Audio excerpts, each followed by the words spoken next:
फरीदाबाद में भी बारिश 71% अधिक हुई है, 60 की जगह पर 104 मिलीमीटर। और 85% अधिक बारिश जो है गुड़गांव में अधिक हुई है, गुरुग्राम में। और साथ ही साथ 74% अधिक वर्षा रिकॉर्ड की गई है कुरुक्षेत्र में। इसके अलावा आप देखिए नीचे के सभी क्षेत्रों में अधिकांश जगहों पर 168% ज़्यादा बारिश सिरसा में रिकॉर्ड की गई है। सोनीपत में रिकॉर्ड की गई है। सिरसा में 33%, 140% अधिक बारिश रिकॉर्ड की गई है पानीपत में। तो ज़्यादातर जिलों में सामान्य से अधिक वर्षा इस बार हुई है अब तक।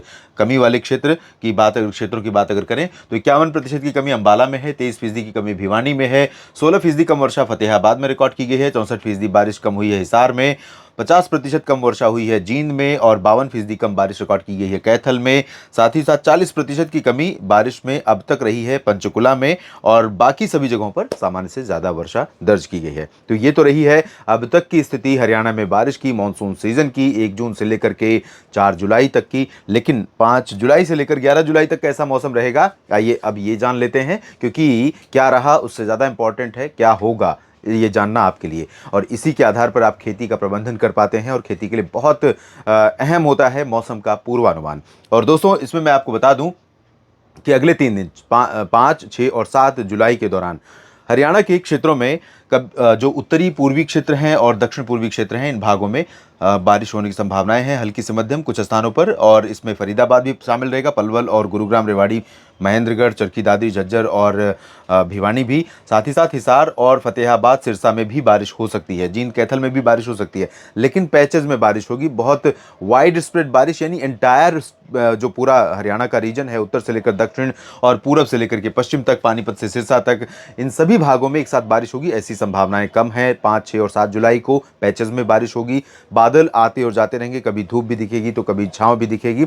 लेकिन 8 जुलाई से 8, 9, 10, 11 जो आखिरी 4 दिन होंगे इस सप्ताह के, उस दौरान हरियाणा के ऊपर एंटायर स्ट्रेच पर बादलों का प्रभाव बढ़ेगा। वजह यह है कि जो अरब सागर और बंगाल की खाड़ी की हवाएं अलग अलग दिशा से आ रही हैं। एक तो गुजरात और राजस्थान के ऊपर से हवा आ रही है अरब सागर की, दूसरी हवा आ रही है बिहार, झारखंड और पश्चिम बंगाल के ऊपर से, उत्तर प्रदेश के तराई वाले रीजन से होते हुए इन भागों की तरफ, उत्तराखंड और आसपास के भागों की तरफ।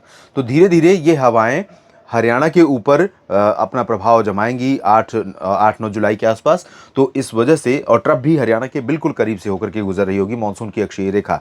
तो इस वजह से हरियाणा के ऊपर ज़्यादातर जगहों पर मॉइस्चर, नमी का इकट्ठा होना बढ़ने लगेगा। और इसके चलते यहाँ पर जो एटमॉस्फेयर है, वायुमंडल है, उसका निचला स्तर, इन भागों में बादलों का कवरेज, थिकनेस बादलों की बढ़ने लगेगी। और इसी वजह से बारिश की गतिविधियाँ भी बढ़ सकती हैं। और उस दौरान अनुमान ये है कि ज़्यादातर ज़िलों में ज़्यादातर समय, दिन के समय, रात के समय बादल रहेंगे, धूप का असर कम दिखाई देगा, उमस बहुत ज़्यादा रहेगी। अगर बारिश नहीं होगी तो उमस और गर्मी परेशान करेगी। लेकिन बारिश की संभावना, जितनी संभावना आजकल और परसों में है, उससे ज़्यादा संभावना रहेगी हर एक दिन में बारिश रिकॉर्ड किए जाने की। तो ओवरऑल अगर देखें तो हरियाणा के लिए ये सप्ताह बारिश के लिहाज से संतोषजनक रहने वाला है। ना बहुत ज़्यादा बारिश होगी, ना बहुत कम बारिश होगी। हो सकता है इस दौरान कुछ क्षेत्र ऐसे हों जहां पर बारिश कम रिकॉर्ड की जाए, और कुछ ऐसे क्षेत्र हों जहां पर बारिश सामान्य से बहुत ज़्यादा रिकॉर्ड की जाए। ऐसा होना मानसून में बहुत स्वाभाविक है।